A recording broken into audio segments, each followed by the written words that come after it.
4. Kekerasan seksual, yaitu setiap perbuatan merendahkan, menghina, melecehkan, dan atau menyerang tubuh dan atau fungsi reproduksi seseorang karena ketimpangan relasi kuasa dan atau gender yang berakibat atau dapat berakibat penderitaan psikis dan atau fisik, termasuk yang mengganggu kesehatan reproduksi seseorang dan hilang kesempatan melaksanakan pendidikan dan atau pekerjaan dengan aman dan optimal. Kekerasan seksual yang dimaksud dapat berupa A. Penyampaian ujaran yang mendiskriminasi atau melecehkan tampilan fisik, kondisi tubuh, dan atau identitas gender korban. B. Perbuatan memperlihatkan alat kelamin dengan sengaja. C. Penyampaian ucapan yang memuat rayuan, lelucon, dan atau siulan yang bernuansa seksual pada korban. D. Perbuatan menatap korban dengan nuansa seksual dan atau membuat korban merasa tidak nyaman. E. Pengiriman pesan, lelucon, gambar, foto, audio, dan atau video bernuansa seksual kepada korban. F. Perbuatan mengambil, merekam, dan atau mengedarkan foto dan atau rekaman audio dan atau visual korban yang bernuansa seksual. G. Perbuatan mengunggah foto tubuh dan atau informasi pribadi korban yang bernuansa seksual. Anti kekerasan seksual. Suatu malam di kediaman Ibu Guru Nia. Demikian berita malam ini. Tindak kekerasan seksual terhadap anak meningkat tajam. Baru-baru ini, di wilayah telah terjadi pelecehan seksual terhadap seorang siswi sekolah dasar. Ironisnya, sang pelaku adalah sang paman sendiri. Kejadian ini bermula Kian meresahkan saja. Murid-murid perlu diberi wawasan mengenai pendidikan seksual agar kejadian seperti ini tidak terulang kembali.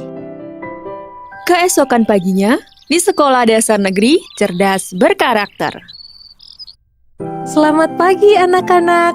Bagaimana kabarnya kalian hari ini? Selamat pagi, Bu Nia. Baik, Bu. Nah, untuk pelajaran hari ini, kita akan mulai dengan sedikit bermain ya.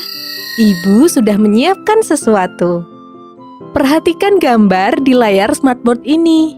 Ini adalah gambar Orang gede dan anak kecil, Bu. Kita dan orang tua, Bu. Iya, betul sekali.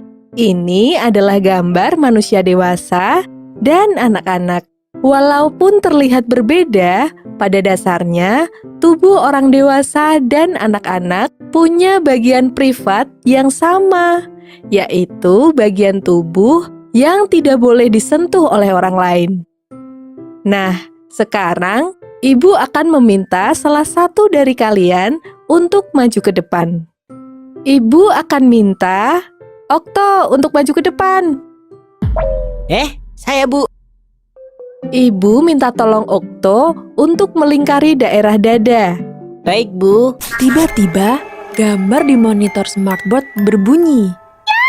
Jangan sentuh aku. Weh, kok bunyi sendiri?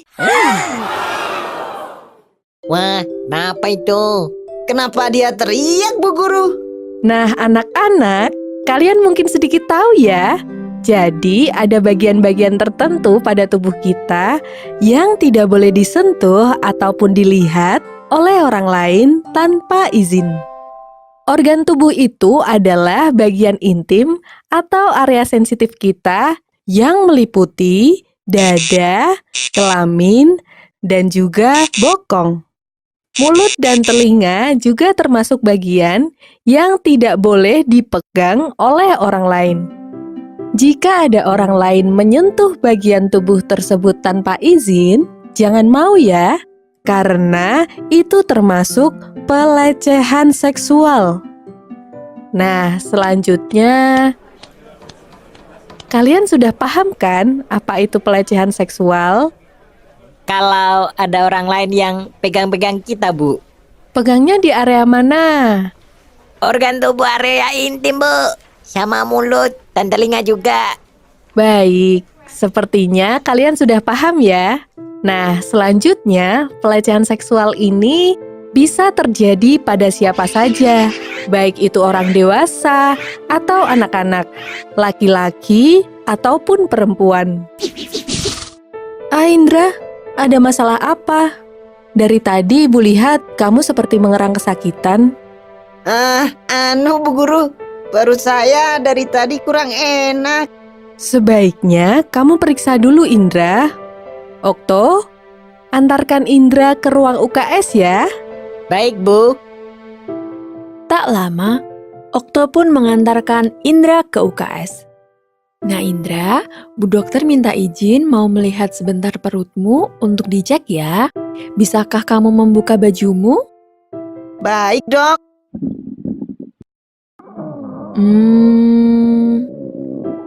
Sepertinya cuman kembung ringan. Bu Dokter sudah mengoleskan minyak kayu putih untuk menghangatkan perutmu.